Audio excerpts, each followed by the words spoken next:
She is a model, she is a influencer and she pretend to be a sadhvi. और उसके बाद उसके मैंने कुछ इंटरव्यूज देखे, शिष्य की तरह वहाँ पहुँचे, अचानक से उनका इंटरव्यू हुआ और ऊपर वाले का ऐसा चमत्कार हुआ कि वो आज वायरल हो गए हैं बहुत ज़्यादा। कि जो भी मैंने कहा है ना, अगर मैं तुमसे कुछ कह भी रहा हूँ कि साधना ऐसे करनी चाहिए, सिद्धि ऐसे करनी चाहिए, भक्ति ऐसे करनी चाहिए, या ये मार्ग है, तो मुझ पे भी विश्वास मत करना। knowledgeable monk sit on that rod and came to the Mahakumbh, not just as a normal devotee. When we go, we are normal devotee. वो आती है बिल्कुल ऐसे कि भाई बहुत बड़ा फैशन शो चल रहा है और जाके कुछ भी बोल देना है हमने ना। Maybe she was a monk model. Iran के किनारे प्यार को हमने पाया, रख कहते जहां से दिल को फिर बसाया। बहुत अभिनंदन है दोस्तों आपका फिर से चैनल में। मेरा नाम दिवाकर है। हाय दुर्ड, नमस्ते, मेरा नाम फाइज़ा है। और दोस्तों आज हम आपको बताने वाले हैं कि हम महाकुंभ में कब जा रहे हैं। When we are going to Mahakumbh. You don't know? You know? I know it. But when we are going? I don't know the time actually. तो दोस्तों सबसे पहले हम एक ऐसी जगह जाते हैं जो जगह आपके लिए न्यू होगी। ये पीछे आप वाइट दीवार देख देख के बहुत सोच रहे हो यार, वाइट दीवार बहुत दिन से देख रहे हैं, तो जल्दी से चलते हैं एक नई जगह और वहां से शुरू करते हैं आप तक वीडियो देने का। और पूरी फैमिली अब हमको ज़्यादातर वहीं देखने वाली है, तो जल्दी से चलते हैं और देखते हैं कौन सी जगह। तो चलते हैं और देखते हैं। तो भाई हम लोग पहुंच चुके हैं एक ऐसी जगह पर जिसके बारे में हम बहुत ही जल्दी रिवील करने वाले हैं। फिलहाल आप जहां मुझे देख रहे हैं मैं उसी जगह पे बैठा हूं। The place we are right now sitting is we gonna reveal it later. Okay, तो आप बताइएगा कैसा लग रहा है सोफा वगैरह। और दोस्तों फिलहाल जो आज की हमारी बात है वो बात है महाकुंभ से लेके, कि महाकुंभ में जो चीज़ें एक तो वायरल हो रही हैं और मैं और फायजा जो है महाकुंभ में कब पहुंच रहे हैं, क्योंकि मेरे पास बहुत सारे मैसेजेस आ रहे हैं कि दिवाकर भाई महाकुंभ में कब जा रहे हो, महाकुंभ में जाओ, जल्दी जाओ और वहाँ पे संतों से मिलो, साधुओं से मिलो, अध्यात्म की एक नई चीज़ को एक्सपीरियंस करो। भाई मैं सच बता रहा हूँ, मैं महाकुंभ मैं बहुत पहले से कहते आ रहा हूँ, even I am saying from last year that we are going to Mahakumbh, but the circumstances like this we are not able to go. तो लेकिन हम लोग जाएंगे, definitely we go there। लेकिन आज मैं एक चर्चा करने वाला हूँ। पहले तो मैं आपको तारीख बताऊंगा, we gonna reveal the date when we are going to Mahakumbh। Second thing is that मैं आपको ये बताऊंगा कि जो महाकुंभ में चीज़ें जो बहुत ज़्यादा वायरल हो रही हैं उसके बारे में बहुत सारे डिस्कशन हो रहे हैं। मैंने कुछ इंस्टाग्राम पे स्टोरीज लगाई थी, उसके बाद मेरे पास भी बहुत सारे मैसेजेस आए और सबने मुझसे कहा कि नहीं दिवाकर भाई, कुछ लोग अच्छे भी बोले कि हाँ आप सही हो, कुछ लोगों ने कहा कि नहीं ऐसा नहीं है। तो सबसे पहले मैं बात कर लेता हूँ उस लड़की की। एग्जैक्टली मुझे नाम याद नहीं है उसका, शायद हर्षा नाम है उसका। That girl which called herself Sadhvi. हाँ, तो पहली बात तो मैं उस लड़की की बात कर लेता हूँ। मेरे और फायजा के क्या ओपिनियन है और खास तौर से मेरे, आप लोग मेरे ओपिनियन जानना चाहोगे। तो दोस्तों भाई अब मैंने उसके बारे में स्टोरी लगाई कि she is a model, she is a influencer and she pretend to be a sadhvi. और उसके बाद उसके मैंने कुछ इंटरव्यूज देखे जिसमें उसने डिनाई करा कि मैं साध्वी नहीं हूँ। बट जिसने उसका पहला इंटरव्यू लिया उसने उससे पूछा कि आप महाकुंभ की सबसे सुंदर साध्वी हो तो आपको कैसा लग रहा है, तो उसने वहां डिनाई नहीं करा, उसने उस जगह डिनाई नहीं करा, उसने तब डिनाई करा जब वो मीडिया अटेंशन पा चुकी थी। दूसरी बात देखो, आप जाओ महाकुंभ में, मैं जाऊं, कोई भी जाए, हम लोग बिल्कुल ही श्रद्धालुओं की श्रेणी में आते हैं। हम लोग सब श्रद्धालु हैं, हम कुछ संत नहीं है। मैंने अगर मतलब मुझे ज़्यादा ज्ञान हो गया तो मैं संत हो गया या मैं महात्मा हो गया, नहीं भाई, मैं गृहस्थ जीवन में हूँ। तो मैं बिल्कुल आम श्रद्धालु की तरह महाकुंभ में जाऊँगा, वहाँ पे आशीर्वाद लूँगा, वहाँ पे एक्सपीरियंस करूँगा चीज़ों को, और बाकी के लोग भी भाई यही करेंगे। लेकिन इस चीज़ पे आज विवाद भी हुआ है। आपने न्यूज़ वगैरह में देखा होगा कि जो लड़की है वो हर्षा, जब वो रथ पे बैठ के आई थी, she just came like she's a very model, like a model, even like a Miss, let me say this part. When I see him when I see that girl for the first time in her cell phone, then for the first time when I saw her, I was saying this like wait. Then I said, okay, who is she? And so he started saying that yeah, she's pretending like this, like that. She's saying this, that. So it was my question that. Okay, I swear to God, this was my first question. I am saying that much it was clear that it's just pretending. that okay, if she pretends to be the monk, why she is with this makeup? Why she's with makeup? Monk is a person, as far as I know, monk is a person who leave the world, who leave everything related to the world. Like, okay, I don't want to get married, I don't want to even have the houses like other people. So why you didn't leave the makeup? बिल्कुल फायजा ने बिल्कुल सही कहा है कि यार तुम इस तरीके से प्रिटेंड कर रही हो कि तुम मॉडल हो और फिर तुम कहती हो तुम साध्वी हो, तुम नहीं भी कहती हो तुम साध्वी हो, तुम कहती हो तुम साध्वी हो, तुम उस रथ पे बैठ के आती हो जहां पर she is sitting on that rath on which the very big monks, very knowledgeable High monks, rank. you can say high rank, knowledgeable monk sit on that rath and came to the Mahakumbh, not just as a normal devotee.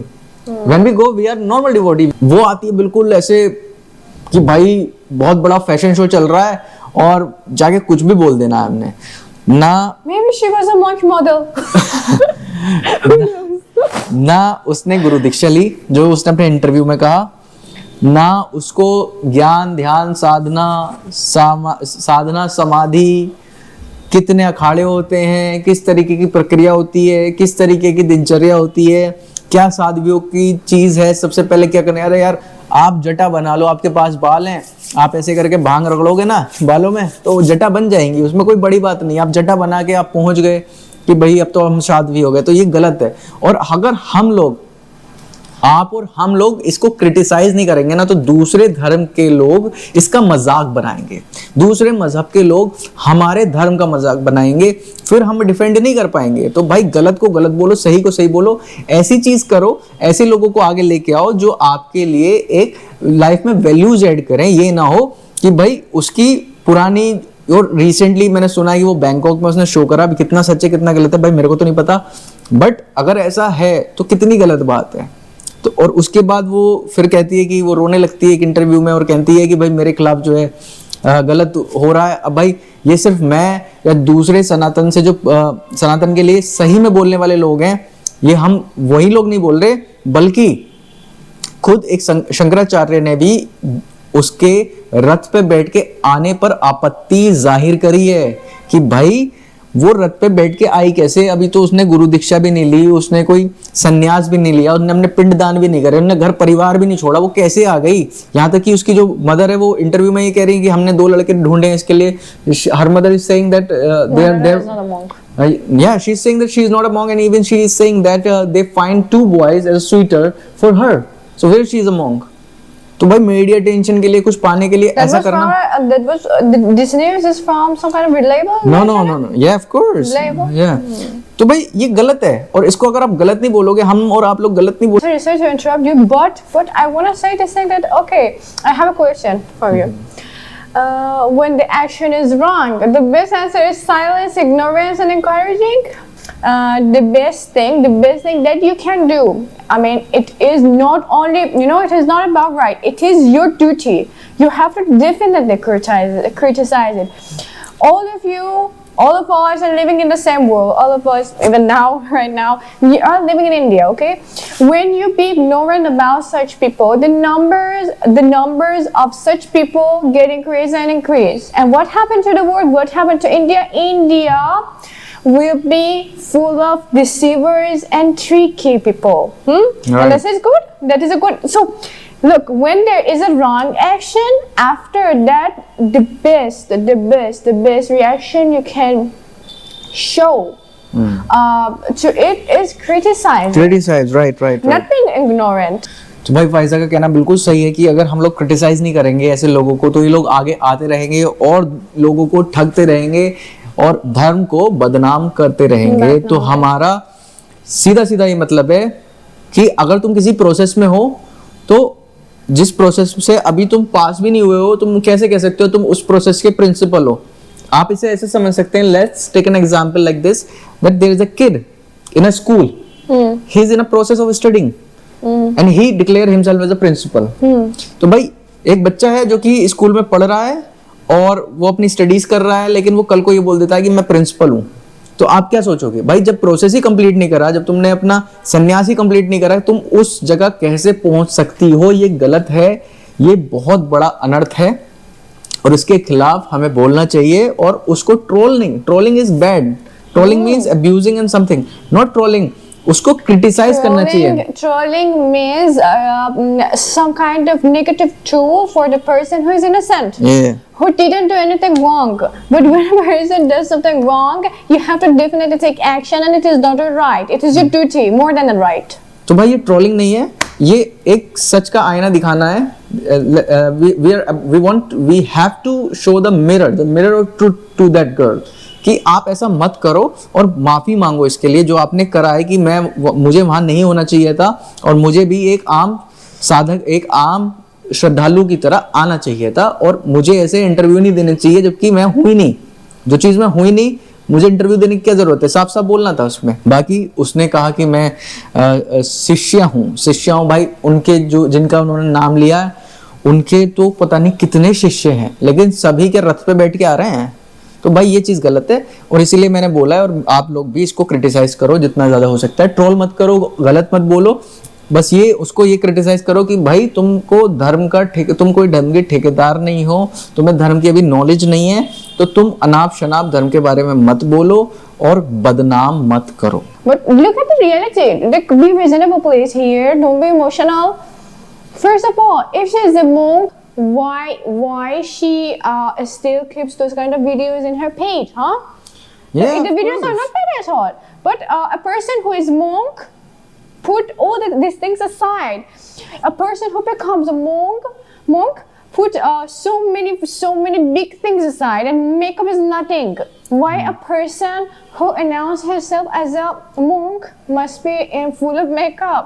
जैसे कि फायजा ने कहा है कि भाई अगर आपने declare कर दिया कि आप एक संत हैं, आप महात्मा हैं, आप साधु हैं, आप साध्वी हैं, तो आपको अपनी पुरानी जिंदगी छोड़ देनी चाहिए और नए स्वरूप में आ जाना चाहिए। अब हम इस स्वरूप को लेके अगले स्वरूप में जाते हैं। अब हम बात करते हैं अभय सिंह की, जो कि आपने देखा है और जो कि इन दिनों बहुत ज़्यादा वायरल हैं।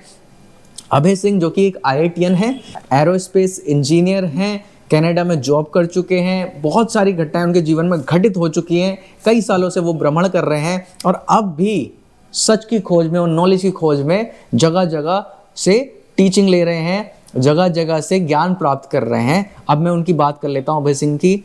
मैं उन्हें क्यों पसंद करता हूँ और बहुत सारे लोग उन्हें क्यों पसंद करते हैं, क्योंकि सबसे पहले the first thing he said that I am not a monk, I am in a learning process. तो उसको सोचो, जो कि बिल्कुल एक आम इंसान की तरह, एक आम शिष्य की तरह वहाँ पहुँचे, अचानक से उनका इंटरव्यू हुआ और ऊपर वाले का ऐसा चमत्कार हुआ कि वो आज वायरल हो गए हैं बहुत ज़्यादा और बहुत लोग उन्हें पसंद कर रहे हैं, उनकी स्टोरीज़ को पसंद कर रहे हैं, उनकी नॉलेज को पसंद कर रहे हैं। उन्होंने जो रिसर्च करी है धर्म के ऊपर, साइंस को मिलाकर जो उन्होंने रिसर्च करी है, धर्म और साइंस को दोनों को मिलाकर उन्होंने जो रिसर्च करी है और जो यंगस्टर को समझाना चाहते हैं, वो बहुत ही ज़्यादा इंटरेस्टिंग है और वो बहुत ही ज़्यादा And his thoughts is very much like his thoughts, the way that he talks about, I mean, the way that he shows his beliefs remind me of Osho. Don't you think so? Is that him? I think. जैसे कि फायजा ने कहा है कि कहीं ना कहीं उसमें ओशो की छवि दिखाई देती है। ओशो की छवि क्या है? What is the image of Osho? A knowledgeable person, a educated person came close to energies and Sanatan. That is Osho basically. And look, all these knowledgeable people never say that I am the monk. They never scream. If you see all those knowledgeable and full-mannered people, they never become like this. They never scream their achievement. I am the monk. And in Persian, we have the saying. It says that it means that when the trees are more fruitful, the branches are more down. Yeah, right. तो उसका कहना है जितना जो फलदायी पेड़ होगा वो उतना झुका हुआ होगा, ये सच बात है। और अभय सिंह को मैं इसलिए पसंद करता हूँ भाई, उनके पास ज्ञान का भंडार है जो उन्होंने भ्रमण करके जगह जगह साधु संतों के बीच में बैठ के उनकी सेवा करके जो प्राप्त किया है वो आप सबके साथ साझा कर रहे हैं और ऊपर वाले ने, शिव ने उनको वही दिया है ताकि आज आप सब उनके बारे में जान पाए। मैं तो चाहता हूँ आप सब उनके बारे में जाने, मैं दिल से उनको प्रमोट कर रहा हूँ और दिल से कहता हूँ कि भाई आप सब उनसे सीखें और उनके इंस्टाग्राम को उन पर फॉलो करें। मैं ये नहीं कह रहा कि गलत चीज का भी समर्थन करो, अगर आप उनकी किसी बात से राजी नहीं हो तो आकलन खुद करो। जैसे मेरे पास मैसेजेस आते हैं, I get lots of messages कि भैया मुझे साधना सिखा दो, मुझे सिद्धि सिखा दो, मुझे कंसंट्रेशन सिखा दो। भाई मैं खुद अभी प्रोसेस में हूँ, I am also in the process. तो मैं आपको कैसे सिखा सकता हूँ? मैं बस इतना कह रहा हूँ कि जो भी मैंने कहा है ना, अगर मैं तुमसे कुछ कह भी रहा हूँ कि साधना ऐसे करनी चाहिए, सिद्धि ऐसे करनी चाहिए, भक्ति ऐसे करनी चाहिए, या ये मार्ग है, तो मुझ पे भी विश्वास मत करना। अपना मार्ग खुद चुनो, किसी पे विश्वास मत करो। अभय सिंह ने जो प्राप्त किया है, अभय सिंह ने जो प्राप्त किया है वो खुद भ्रमण करके किया है। आप भी भ्रमण करो, आप भी खोजी बनो, आपको भी मिलेगा जो आप सोच रहे हो। जीवन बहुत अलग है। जीवन ये नहीं है जो आप देख रहे हो, जीवन वो है जो आप अंदर से देख रहे हो। वो कब देखोगे अंदर से? जब ध्यान में बैठोगे। खैर ये दूसरी चीज हो गई। फिलहाल मैं अभय सिंह पे आ जाता हूँ। तो भाई उनकी पर्सनैलिटी और हर्षा की पर्सनैलिटी को आप मिलाओगे, दोनों में जमीन आसमान का फर्क है। Abhay Singh and Harsha both have a difference of sky and the earth. So दोनों जितने लोग फॉलो कर रहे हैं भाई, अभय सिंह को फॉलो करो, आप उनको प्रमोट करो, आप ज़्यादा से ज़्यादा। वो बहुत नॉलेजेबल पर्सन है, उनसे सीखो, आप बहुत कुछ सीखने को मिलेगा उनसे। लेकिन हाँ, आखिरी ज्ञान आपका होना चाहिए। The last knowledge is from you, it is not from someone else. I am not saying that Abhay Singh is always right, but आखिरी ज्ञान आपका खुद का होना चाहिए, आखिरी आकलन आपका खुद का होना चाहिए। और कभी किसी पे पूरी तरह ज्ञान का भरोसा मत करो। अपना ज्ञान खुद प्राप्त करो, अपनी जर्नी खुद जियो और अपना ज्ञान खुद बनाओ, फिर वो अपना ज्ञान अपने तरीके से बांटो। And we have to say this thing. Oh, I have to first let me say this thing that he always introduced himself as a learner, as a silent learner. He never has labelized himself as a monk or something like this. No, it's very much. And it is a big thing, yes. Look, and after that, it is a thing that both of us have to say, and even most of you know this thing. But let me just, as a reminder, let's just consider me as a reminder, and your reminder is here to say to you that there are a lot of knowledges, there are a lot of information, there are a lot of things, there are a lot of paths, there are a lot of routes, there are a lot of science sources, okay? According to personality, choose the way that you want, be loyal to that, and analyze it till the time that you are alive. Always be active in the thought process, in the belief process that you chose for yourself. Don't be like this, that yeah, I chose it, so now whatever it says, okay, I do. No, do it, but think about it, analyze it, and be active about it. Question, put it on the question. Why? Because when you put something under the question mark, then you seek for it. You try to search and search and search and search. So this is the thing that all of us have to do in the belief and thought process that we chose for ourselves. So yeah, I wanted to do this. दोस्तों, I wanted to say this. Pfizer ने वो कहा है जो उसने अपने ज्ञान से प्राप्त किया है। फाइजा वो नहीं कह रही जो मैं उसे बता रहा हूँ, जो उसकी जीवन की, जो उसके खुद के जीवन की जर्नी रही है, चाहे वो उसके खुद के रिलीजन को लेकर रही है या दूसरे रिलीजन्स को लेकर रही है, तो ये उसका खुद का एक पॉइंट ऑफ व्यू है, खुद की एनालिसिस है और खुद का ज्ञान है। तो वो अपने ज्ञान के अकॉर्डिंग बता रही है। ऐसे आप भी अपने ज्ञान के अकॉर्डिंग ढूंढो। दोनों में कंपैरिजन करना नामुमकिन है, दोनों ही वायरल हैं, बट सही और गलत किसे चुनना है आपको? अभय सिंह को चुनना है या हर्षा को चुनना है, ये आपके ऊपर डिपेंड करता है। तो दोस्तों, आपने देखा कि किस तरीके से हमने यहाँ पर अभय सिंह और हर्षा के विषय में बात करी और आपको बताया और आपके समक्ष हमने रखा कि आपका क्या वक्तव्य और हमारा क्या वक्तव्य है। क्योंकि बहुत सारे इंस्टाग्राम पे मैसेजेस आ रहे थे जब मैंने स्टोरीज लगाई थी, तो मैंने उन्हीं सब का जवाब दिया है। साथ ही साथ मैं आपको दोस्तों बताना चाहता हूँ कि मैं महाकुंभ में कब जा रहा हूँ। तो दोस्तों 29 जनवरी को मेरे गुरुदेव पहुँच रहे हैं महाकुंभ में और मैं भी उसी के बाद आपको दिखूंगा महाकुंभ में। साथ ही साथ आपको शायद किसी न्यूज़ चैनल पे भी मैं और फाइजा दिख जाएं और आप भी जाइए महाकुंभ में। और ऐसा मौका कई 100 साल बाद आया है। इस तरीके का कुंभ, महाकुंभ आप जो है एक्सपीरियंस कर सकते हैं और साथ ही साथ अध्यात्म से रिलेटेड बहुत सारी चीज़ें आप जान सकते हैं। मैं और फाइजा मिलेंगे आपको 29 तारीख के बाद, लेकिन उससे पहले मैं आपको उस जगह के बारे में रिवील करने वाला हूँ जहां पर आप मुझे और फाइजा को देख रहे थे। तो दोस्तों, उम्मीद करता हूँ वीडियो आपको अच्छी लगी हो और ओम नमो नारायण।